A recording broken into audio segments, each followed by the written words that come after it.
Objektnummer SCP-039-DE. Klassifizierung: sicher. Sicherheitsmaßnahmen: SCP-039-DE und SCP-039-DE01 müssen in einer Sicherheitskammer in Standort DE24 aufbewahrt werden. Luftfeuchtigkeit und Raumtemperatur müssen an die Erhaltung alter Antiquitäten angepasst werden.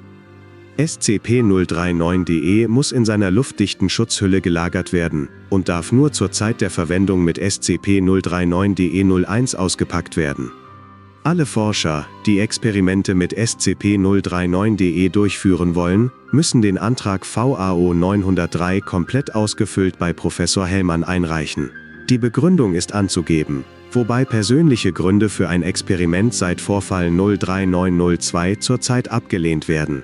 Jede Session muss aufgezeichnet und archiviert werden.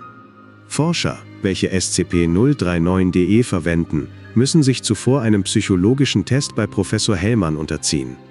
Zusätzlich werden sie in die Verwendung alter Grammophone eingeweiht. SCP-039-DE und SCP-039-DE01 sind behutsam und vorsichtig zu behandeln. Wer SCP-039-DE oder SCP-039-DE01 beschädigt, muss die entsprechenden disziplinären Konsequenzen tragen. Beschreibung: SCP-039-DE ist eine alte Schallplatte aus Schellack ohne Katalog und Bestellnummer. Das Label trägt lediglich die Aufschrift Johann, geschrieben in großen altdeutschen Lettern. Der Hersteller ist unbekannt und konnte nicht ermittelt werden. Nachforschungen bei diversen Herstellern haben zu keinem Ergebnis geführt. Es wird geschätzt, dass die Platte zwischen 1925 und 1940 gepresst wurde. SCP-039-DE01 ist ein sehr altes Grammophon, welches zusammen mit SCP-039-DE aus der Wohnung einer Verstorbenen in Berlin, im Ortsteil Zensiert, bei einer Wohnungsräumung geborgen wurde. Agent Zensiert wurde zur Wohnungsräumung beordert, da Zensiert die Tochter der Verstorbenen zuvor im Internet Daten gelöscht. Besonderheiten: Die alte Geschichte aus den genannten Ereignissen hat sich als wahr herausgestellt. Bisher konnte nicht erforscht werden, was zu dem Effekt des antwortenden Johann führt. Das Subjekt, welches sich vor das Grammophon mit der Schallplatte setzt und beginnt, diese abzuspielen, kann Fragen stellen. Eine Antwort auf eine gestellte und ausgesprochene Frage wird umgehend von einer Stimme, welche zwischen den wirren, meist orchestralischen Klängen zu hören ist, beantwortet. Oft ist die Antwort sehr langsam und tief, sodass das Subjekt gezwungen ist, die Platte mit dem Finger zu beschleunigen. Manchmal wird die Antwort so schnell und hoch ausgesprochen, dass die Schallplatte ebenfalls manuell abgebremst werden muss. Ein Zurücksetzen oder Versetzen der Tonabnehmernadel des Grammophons während der Konversation führt zum Ende des Effekts. Der Effekt des antwortenden Johanns tritt nur erneut auf, wenn die Platte von Anfang an abgespielt wird. Ein erneuter Effekt ist nur möglich, wenn sie zuvor bis zum Ende abgespielt wurde. Wenn keine Frage gestellt wird, ist Johann, wie sich die Stimme selber nennt, nicht im Klanggewirr wahrzunehmen. Ein Gespräch mit SCP-039-DE kann bis zu 6 Minuten dauern, je nachdem, ob die Platte bei den Antworten schneller oder langsamer gedreht werden muss. Die Stimme klingt nach einem alten, ca. 80-jährigen Mann, welcher zudem sehr heiser und schwach klingt. Bei einem erneuten Abspielen der Platte hat Johann die Thematik der vorherigen Konversationen vergessen. Untersuchungen der Audiospur sowie optische Hochgeschwindigkeitsaufnahmen der drehenden Platte während einer Konversation haben bisher keine Ergebnisse gebracht. Die Spurrillen der Platte scheinen sich während eines Gespräches nicht zu verändern. Angefertigte Kopien der Schallplatte führten nicht zum genannten Effekt. Die Kopien enthalten nur das Klanggewirr eines Orchesters. SCP-039-DE funktioniert nur mit SCP-039-DE01.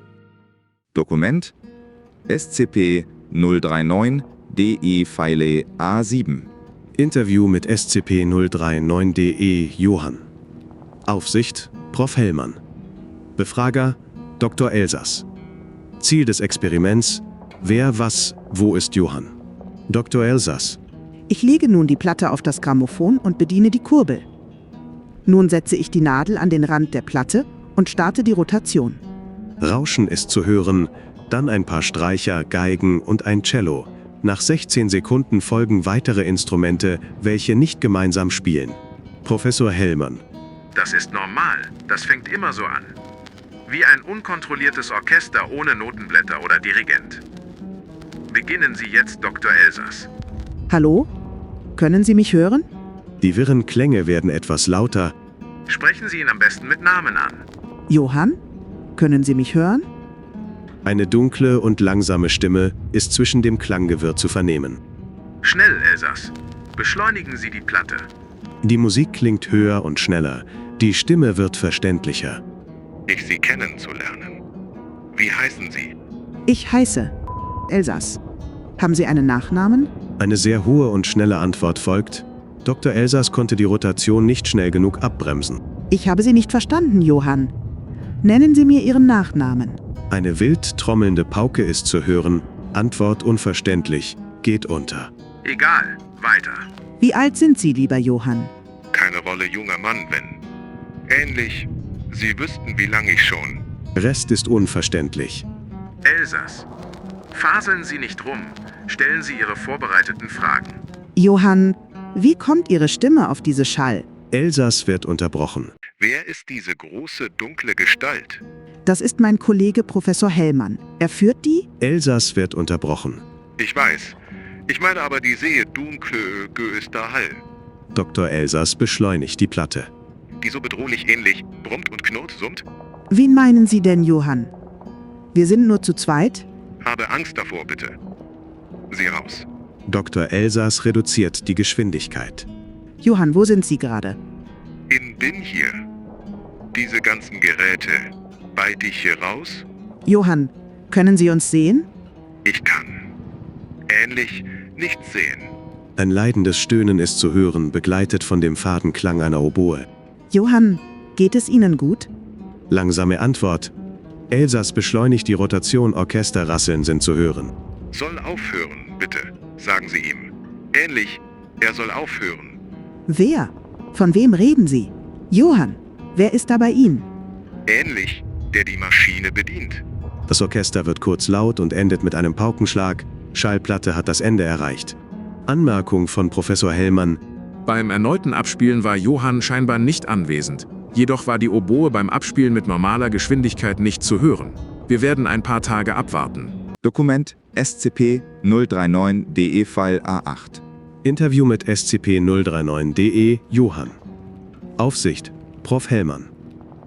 Befrager Dr. Elsass. Ziel des Experiments. Weitere Forschungen. Wer, was, wo ist Johann? Lege die Platte auf den Teller des Grammophon, ankurbeln. Setze die Nadel an den Rand der Platte, starte den Abspielmechanismus. Rauschen ist zu hören, dann ein paar Streicher, Geigen und eine Posaune. Nach 19 Sekunden folgt ein Piano, welches ein paar lange Klänge anspielt. Beginnen Sie, Dr. Elsass. Johann, sind Sie da? Stimmen sind zwischen den wirren Geigen zu hören, vergleichbar mit Kichern eines Publikums im Theater. Johann, können Sie mich hören? Eine Antwort folgt, aber zu schnell. Abspielgeschwindigkeit wird gebremst. Können Sie mich hören, Johann? Hallo, ich bin Johann. Wer sind Sie? Ich bin Dr. Elsass. Wie geht es Ihnen, Johann? Den Umständen entsprechend. Sind Sie ein Arzt? Ich bin Wissenschaftler. Johann, haben Sie Schmerzen? Ein aufbrausendes, wirres Geigengezeter wird lauter. Habe Schmerzen. Können Sie? Anlich diese Maschine aus? Antwort langsam, Platte wird etwas beschleunigt. Sagte er Maschinen? Ich glaube ja, fragen Sie ihn danach. Johann, sagten Sie Maschinen? Ich hasse diese Maschine. Was ist das für eine Maschine? Höllenmaschine, dunkle Gestalt bedient, ich raus. Johann, können Sie mich sehen? Sie so weit weg? Ich bleibe bei Ihnen, Johann. Doch wer ist noch bei Ihnen? Kein Gesicht. Anlich. Gestalt ohne Geist. Johann, welches Jahr haben wir? 1939. Johann, beschreiben Sie mir Ihre Umgebung. Dunkler Raum und überall Kabel. Ich will nicht. Antwort langsam. Platte wird beschleunigt. Orchestrale Klänge werden zu kreischenden Geräuschen. Johann? Johann? Keinen Geist für immer auf. Soll aufhören, bitte. Antwort langsam. Platte wird beschleunigt, Orchesterrasseln sind zu hören. Zieht an den Hebel. Bitte ich. Ein lautes, metallisches, alles übertönendes Kreischen ist zu hören. Abbruch, Stromausfall in 90C. Anmerkung von Professor Hellmann. Vorfall dokumentiert als 039.